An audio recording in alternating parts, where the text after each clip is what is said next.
एक तू सच्चा तेरा नाम सच्चा अनंत। पृष्ठ 768। सतपुरुष बाबा फुलसंदे वाले कहते हैं, हे परमेश्वर, ऊंचे गगन की ओर चढ़ती हुई भाव लतिकाओं के झरोखों में अलौकिक गंध झूलती है। पृथ्वी पर पसरी रहस्यमय परछाइयां वृक्षों से सटकर खड़ी हो जाती हैं।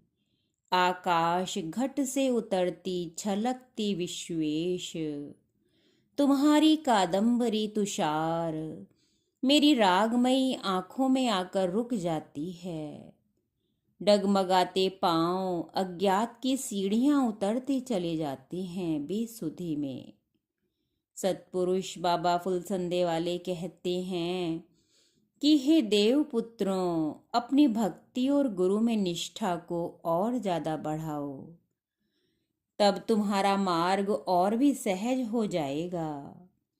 अपने भीतर तो विकार भरे ही पड़े हैं, मन तो चलायमान है ही, ऊपर से फिर मनुष्य झूठ बोलता है।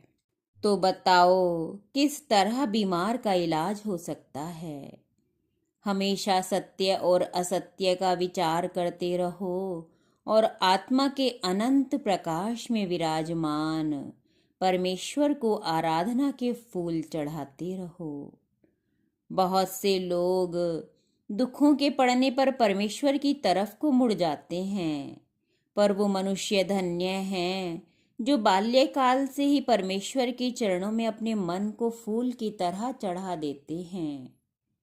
जब मन स्थिर और शांत हो जाता है, मनुष्य को सब कुछ मिल जाता है। तुम चाहे पूरे दिन मंत्र जपते रहो और मन स्थिर ना हो तो उतना लाभ न होगा। एकाग्र मन से किया जप अनंत फलदायी होता है। बहुत अधिक तपस्या करने से ही मन पवित्र होता है। परमेश्वर तो परम पवित्र है, उसे बिना तपस्या के प्राप्त नहीं किया जा सकता।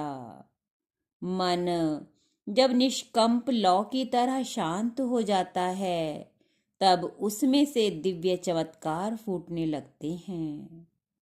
दूसरे का दोष मत देखो, नहीं तो वे ही अवगुण तुम में आ जाएंगे। उससे किसी दूसरे की नहीं, तुम्हारी ही हानि होवेगी। मन में मंत्र का जाप करो। यह जाप मन की व्याकुलता, मलिनता और सांसारिकता को ऐसे नष्ट कर देता है जैसे हवा बादलों को तितर बितर कर देती है। मन को पवित्र रखो। मन की शुद्धता के बिना कुछ नहीं पाया जाता। परमात्मा का दर्शन किसी को हो जावे तो उस आदमी के माथे पर सींग थोड़े ही निकल आते हैं। उसकी आत्मा दिव्य चेतना से प्रकाशवान हो उठती है। जिसका हृदय शुद्ध है वह सभी को पवित्र आत्मा समझता है और इस प्रकार वह सब में उस परम तत्व का दर्शन करने की सहज साधना को करता है। परमेश्वर का प्रकाश उसके भीतर सहज रूप में ऐसे फूटता रहता है जैसे नदी के भीतर स्रोत। एक तू सच्चा तेरा नाम सच्चा।